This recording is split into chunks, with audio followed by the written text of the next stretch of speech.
What is King's real power in One Punch Man? My theory is that his limiter broke, but instead of incredible power, he's always lucky but just doesn't realize it. While this theory might be a bit of a long shot, and let's be real, trying to guess King's true ability is like trying to figure out how many craps you've taken in your entire life. You could make a pretty good guess, but you'll likely never really know, and it doesn't matter. But it's a fun theory nonetheless, and one of many that I'll be trying to prove in this video. The idea of King breaking his limiter much like Saitama but in a different way actually isn't as silly as it sounds within the context of the story. Saitama removed his limiter through sheer willpower, overcoming extreme conditions and pushing his body physically each and every day to the point that he became infinitely strong. Well, in a sense, King has been pushing himself to extreme heights much like Saitama, but not in a physical way, more so a mental one. If you go back to the moment when King first started to gain a reputation on the back of Saitama's accomplishments, you can make a really solid argument that he didn't have the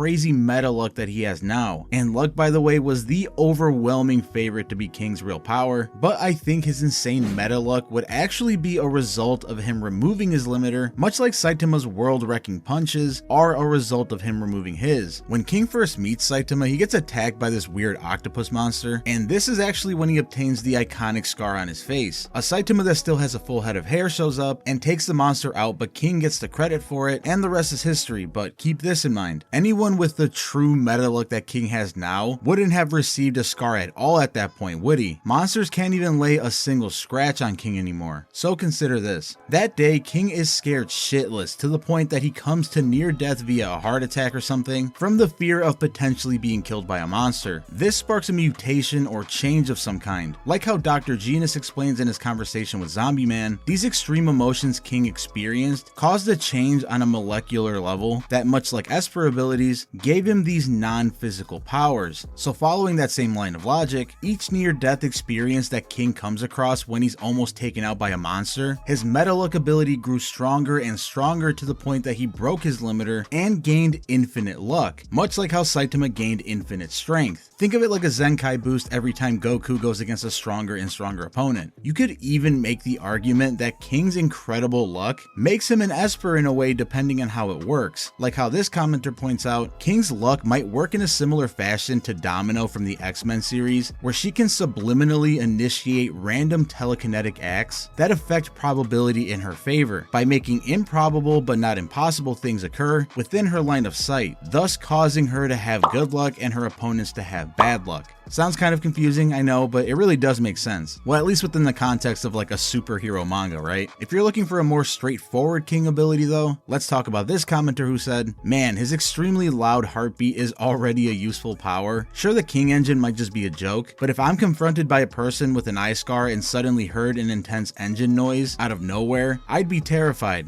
Hey, maybe this guy is onto something and things aren't as complicated as reality bending probability powers. Maybe King is just really good at intimidating people, and that's all there is to it. If you think about it, every time that King is about to get an ass pull win in the series, the King engine is the first thing his opponent hears, and it pretty much sets the tone for the entire encounter. It's potentially the first domino to drop that sets off other potential King abilities, like the one that this guy brings up. He makes people overthink, and it's brilliantly done. The King engine does its job by striking irrational fear into its opponent because of his reputation, and leads them to overthink their next move. This makes it to where they essentially dig their own grave, without King having to do literally anything. Like when that one blob monster shapeshifted into Waganma, and he took himself out by puncturing his own organs with the bones that he created, because he started overthinking and was afraid of King. Or how he made Homeless Emperor, quote unquote, read between the lines, so much that he left himself open for a Zombie Man sneak attack. He pretty much makes people think the most irrational things possible, which also ties into another possible power that King has, which is that it's quite likely that he somehow just manages to make everyone around him like 100 IQ points dumber than they normally would be. It could just be a result of the fear that comes with the King engine, but either way, it's just so hilarious seeing how King's godlike reputation changes the way that people act around him so dramatically. Like for example, when Child Emperor constructed an entire plan for defeating the monster cadre around King taking them out with the Hellfire Burst Wave Motion Cannon, a move that he's literally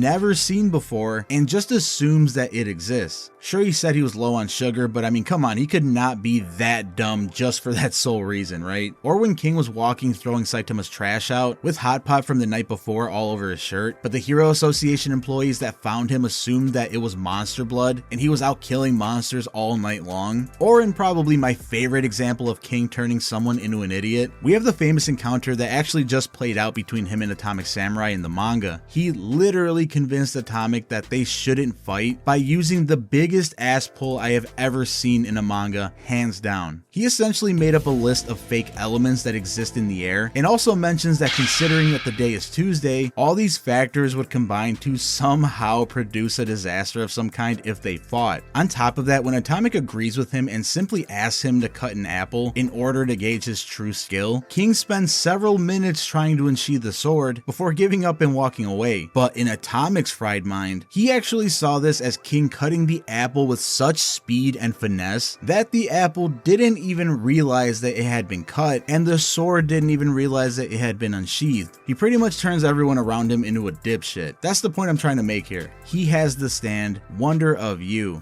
The wonder of you. Which makes it so bad things happen to anything trying to attack him, usually in the form of Saitama. So for those of you who don't know what a stand from JoJo's Bizarre Adventure is, a stand is a visual manifestation of life energy. In other words, the manifestation of the soul of the user. Think of it like Nen abilities from Hunter x Hunter, where each ability is a reflection of that individual person, but just imagine if that ability manifested itself in physical form. So essentially the argument here is that Saitama is King's stand, and it makes a ton of sense since Saitama tends to show up almost every time that King is in some kind of major trouble, like with Elder Centipede or when Garo charged him head on after his fight with Washdog Man. Really, King just makes it to where anyone becomes a pawn to his victory. Speaking of pawns, he's a king in chess, meaning the universe cannot allow him to be captured and must act when he is in check. I think this is one of the coolest and honestly the most likely abilities for King to have. Like if you were a character in My Hero Academia, when the slides pop up in between scenes listing a certain character's stats along with their quirk name, King's quirk would literally be called King. Like in chess, King has all these pieces around him protecting him, like Saitama or other factors do when he's in a bind. Much like how the game of chess revolves around protecting the king piece at all costs, King's ability makes it to where everything around him acts accordingly to ensure his safety at all times, leading to wacky scenarios that no one else but King could get into. He's really good at video games. Short and simple, yet actually a pretty clever potential ability. King is a god when it comes to video games, so much so that he completely destroyed Saitama, Garo, and Suiryu in a fighting game tournament when all three of them were using VR gear to fight, meaning they were able to fight in the game as they would in real life, making them unbeatable in theory. Well, King said screw your VR gear and came through with a good old-fashioned analog controller and won the whole damn thing. Being so insanely good at video games, it would make sense that he's equally as good in the biggest game of all, the game of life, right? Especially the most oppressed group of all, gamers. On that topic though, I always thought that the most broken combo in One Punch Man history would actually be King and Genos, believe it or not. Imagine this, picture of Genos got the most powerful upgrade that he's ever going to get from Dr. Kuseno, like the final upgrade. Now imagine if he was hooked up to a wireless controller that King could then use to control Genos while he's fighting monsters, straight up working him like an Xbox. Now that's a god level threat if I ever heard one. Sure, we might never figure out what King's actual ability is in the story. It's likely that his real power is just the strongest ability that any anime character can really have, which is plot armor and being a gag character. Either way, there's one thing that we can know for sure. That was perfectly laid out by this commenter. Through the heaven and earth, King alone is the lucky one.